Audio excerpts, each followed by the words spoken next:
केळी कधी लागवड केलेली आहे? किडी ती आपला 2 तारखेला 2 डिसेंबरला. 2 डिसेंबरला. तर आता आपण खत देत आहे तर काय थंडीचा काही त्याच्यावर काही परिणाम झालेला आहे का? हो, काय काय रोपांना होतंय ते. होत आहे. हो, पिवळे वगैरे पडत. पिवळे डायरेक्ट पिवळे पडतात आणि लगेच पान बळत आहे थंडीमुळे. थंडीमुळे म्हणजे ते रोप आहे ते जळत आहे का? हो हो, जळतंय काय काय. मग त्याच्यावर काय फवारणी वगैरे? एक फवारणी केली आम्ही. एक फवारणी केली हो हो. आणि आता आता खत देत आता खत देतोय. खत दिल्यानंतर मग आणखी एक दुसरी फवारणी करू. फवारणी करा. म्हणजे यात अति थंडीमुळे मग खर्च वाढतोय. हो हो.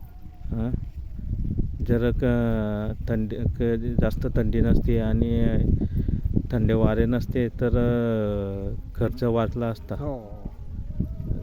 किती आपलं हे क्षेत्र?